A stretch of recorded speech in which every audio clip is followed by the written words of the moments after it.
আসসালামু আলাইকুম। আশা করি সবাই ভালো আছেন। আলহামদুলিল্লাহ আমি অনেক ভালো আছি। তো দেখেন ফুলগুলা কত সুন্দর। একবারে সকালবেলা অনেকগুলি ফুল ফুটছে। তো সকালে আসলে আসলে ফুটন্ত ফুলগুলা একটু দেখা যায়। এরপরে আসলে আর দেখা যায় না। তো আজকে থাম্বনেইলে যেমনটা দেখছেন যে শীতের সেরা সবজি লাউ আমার বাগানে আজকে আমি ইনশাআল্লাহ চারা রোপণ করব। তো কিভাবে চারা করব, কিভাবে চারা লাগাবো আর কিভাবে চারা করলে আমাদের চারাগুলো নষ্ট হবে না। তো সেটা নিয়ে থাকছে আজকের আলোচনা। তো যারা ভিডিওটা দেখবেন আশা করি সম্পূর্ণ ভিডিওটা দেখবেন। আর দেখে যদি আপনার ভিডিওটা ভালো লাগে তাহলে সবাই লাইক, কমেন্ট, শেয়ার করে পাশে থাকবেন। আমার নতুন বন্ধু যারা আছেন চ্যানেলটা সাবস্ক্রাইব করে দিবেন। যারা করছেন তাদেরকে অসংখ্য ধন্যবাদ। তো শুরুতে চলুন আগে একটু হারভেস্টিং করে নেই। আজকে মোটামুটি কিছু হারভেস্ট করব। তো আলহামদুলিল্লাহ দেখেন এই গাছটা যতই চিন্তা করি যে কেটে ফেলবো, আসলে তার উপায় নাই। গাছে কিন্তু মাশাআল্লাহ আবার ফুল আসা শুরু হয়ে গেছে। তো আমরা যারা গাছ করি তাদের এই একটাই সমস্যা, গাছের জন্য প্রচুর মায়া লাগে। চাইলেই একটা গাছ আমরা নষ্ট করতে পারি না বা উঠাতে পারি না। ফলন অল্প হলেও কিন্তু সেটা রাখতে ভালো লাগে। তো যাই হোক আমার আজকে যে বরবটি গাছটা মোটামুটি আলহামদুলিল্লাহ আজকে যে নতুন যেটা লাগাইছি এবছর কয়েকদিন আগে, তো সেটা থেকে মাশাআল্লাহ দেখেন একটা বরবটি আজকে বিসমিল্লাহ করে হারভেস্ট করলাম। ১ম বরবটি মানে এই গত ১ মাসের ১ম বরবটি। আর এই যে লাল বরবটি কিছু এখানে হইছে। তো আজকে একটু কচি থাকতেই নিয়ে যাব। কারণ কয়েকদিন আগে তো দেখছেন যে গাছে কি পরিমাণে এই যে এখনো আছে, সবগুলা বিচি হয়ে গেছে। তো আলহামদুলিল্লাহ ফলন কিন্তু কোনটাই কম না। আমার কাছে খুবই ভালো লাগে এই বরবটির জাত। আর লালটা যেহেতু এবছর ১ম আমি চাষ করছি, মাশাআল্লাহ দেখলাম যে ফলন তেমন একটা খারাপ না। খুব সুন্দর ফলন হয়। গাছটার তো এখনো অবস্থা খারাপ। তারপরেও দেখেন মাশাআল্লাহ ফুল কিন্তু বের হইতাছে। তো প্রচুর পরিমাণে বীজ আছে। আলহামদুলিল্লাহ অনেক পরিমাণে বীজ হইছে। এখানেও প্রায় অনেকগুলি বীজ আছে। তো একটু করে যদি সবজি আমরা বাগানে সব ধরনের সবজি একটু করে রাখতে পারি, সেখান থেকে দেখবেন আপনার একটু করে যদি উঠাই, তো সেখান থেকেও আমাদের একটা বা একবেলার বা একদিনের একটা বাজার কিন্তু সুন্দরভাবে হয়ে যায়। তো এই যে কিছু বরবটি উঠালাম, কয়েকটা ডাঁটা ছিল সেগুলো আজকে উঠিয়ে নিলাম। এরকম দেখা যায় যে আরো কিছু শাক আছে, সেগুলো আজকে হারভেস্ট করব। তো তার মধ্যে যে শাকটা আছে সেটা হচ্ছে আপনার এই যে দেখুন সরিষা শাক। মাশাআল্লাহ দেখতে কত সুন্দর লাগতেছে। আলহামদুলিল্লাহ দেখেন আবার কিন্তু ফুলও আসা শুরু হয়ে গেছে। তো যেহেতু এগুলো আমি খাওয়ার জন্য মানে লাগাইছি, বীজ বপন করছি, তো সেহেতু আজকে আমি বেডটা পুরো খালি করে দিব। মাত্র ১৫ দিন বা বেশি হলে আপনার ২০ দিন এর মধ্যে কিন্তু সুন্দর করে সরিষার শাক কিন্তু রেডি হয়ে যায়। তো যারা এখনো বেড খালি আছে, কারণ অনেক বেড জানি শীতের সবজি যাদের আমাদের এখনো লাগানো শুরু হয়নি, বেড যেহেতু এখন খালি আছে, এই সময়টার মধ্যে যারা সরিষার শাক পছন্দ করেন, সরিষার শাক লাগাতে পারেন। খুবই তাড়াতাড়ি হারভেস্টিং করা যায়। তার মধ্যে আপনার যদি লাল শাকের বীচি এখন বপন করা যায়, একটু উঠতে দেরি হবে মানে বড় হতে। কারণ লাল শাক যেহেতু শীতের একটু বেশি করে পড়লে সবজিটা সুন্দর হয়, শাকটা সুন্দর হয়। আর সেক্ষেত্রে দেখা যায় যে সবচেয়ে ভালো হয় যে আপনার সরিষার শাকটা। এত সুন্দর তাড়াতাড়ি বড় হয় মাশাআল্লাহ।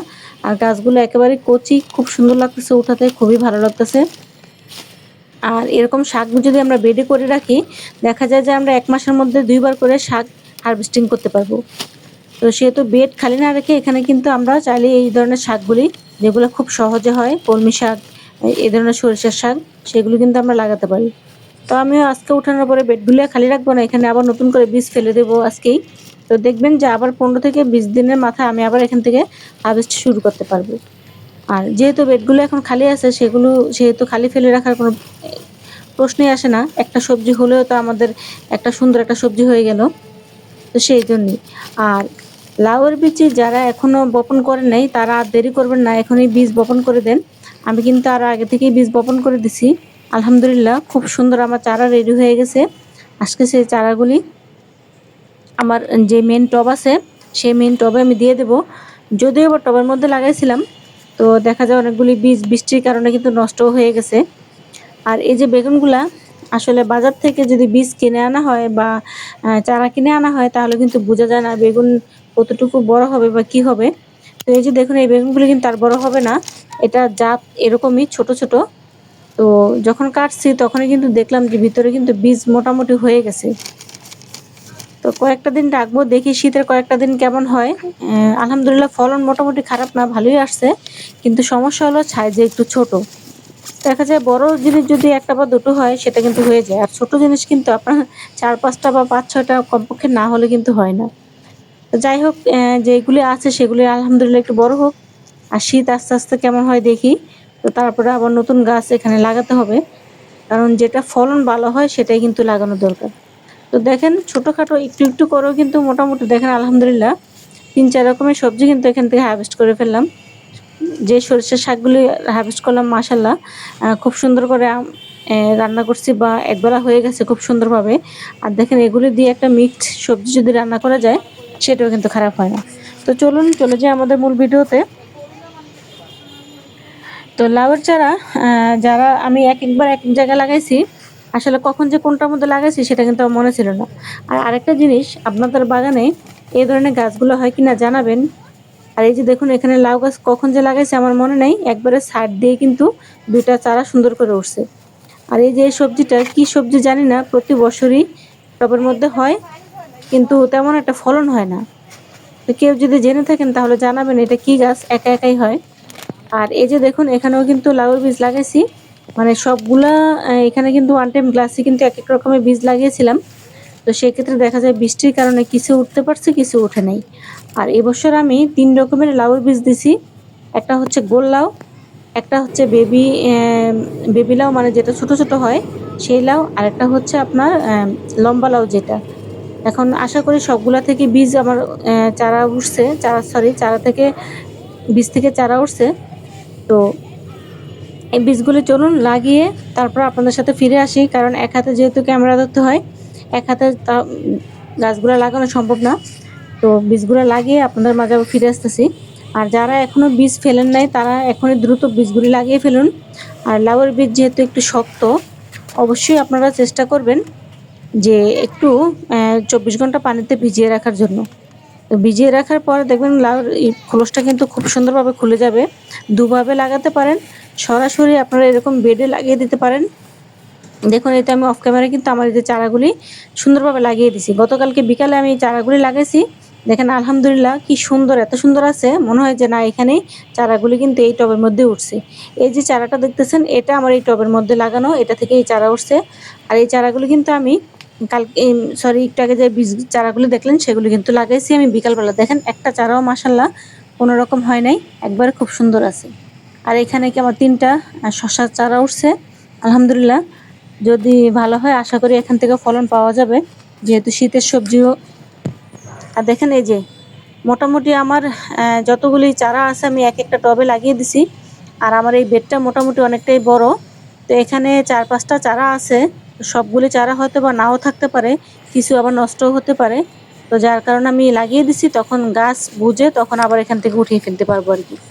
আর অনেকেই প্রশ্ন করেন যে এক একটা টবে কয়টা করে গাছ দিবেন। তো এরকম ফলের ক্ষেত যদি হয় লতানো গাছ 2টা হলেই সুন্দর হয়, ভালো হয়।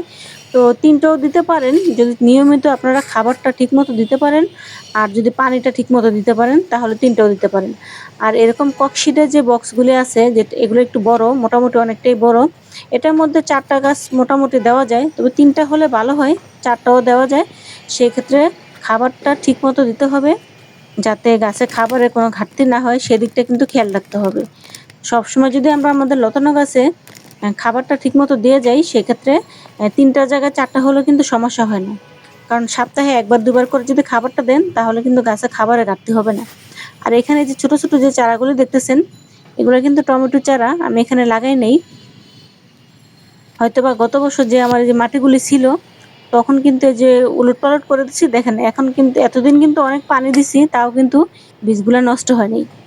আর এখন যেহেতু সিজন আসা শুরু হয়ে গেছে টমেটোর, মাশাআল্লাহ একা একাই কিন্তু অনেকগুলি টমেটো চারা উঠে গেছে।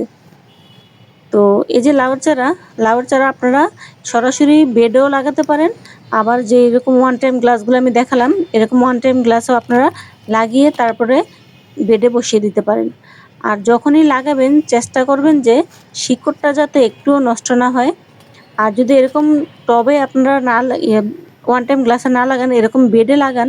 লাগানোর পরে যদি সেখান থেকে চারাগুলো উঠান, তাহলে একবারে দূর থেকে, যেমন এই চারাগুলি কিন্তু আমি বেডে লাগাইছি, দেখালাম একটু আগে যে এই চারাগুলি, সেখান থেকে কিন্তু এনে আমি এই চারাগুলো এখানে লাগাইছি। দেখেন একটা গাছ কিন্তু আলহামদুলিল্লাহ আমার নষ্ট হয়নি। মানে একটু দূর থেকে, কম পক্ষে 2 ইঞ্চি দূর থেকে আপনারা চারাটা অনেকটা মাটি সহ উঠাবেন, যাতে শিকড়টা ক্ষতিগ্রস্ত না হয়, তাহলে দেখবেন যে আপনাদের একটা চারাও নষ্ট হবে না। তো এখনই লাউয়ের চারা লাগিয়ে দেন, মানে বীজ লাগিয়ে দেন যারা এখনো লাগান নাই। আর বাজার থেকে চারা কিনে না আনাই ভালো, তখন দেখা যায় লাউয়ের কোয়ালিটি ভালো হয় না বা সবগুলোতে ফলনও হয় না। তো যাই হোক, আজকে কিছু প্রশ্নের উত্তর দিয়ে দিলাম, একটা টবে কয়টা গাছ লাগাবেন সেটারও বলে দিলাম। তো আশা করি বুঝতে পারছেন। আর এরকম করে লাউয়ের চারাগুলি লাগাবেন, ইনশাল্লাহ আপনাদের চারাগুলি ভালো হবে।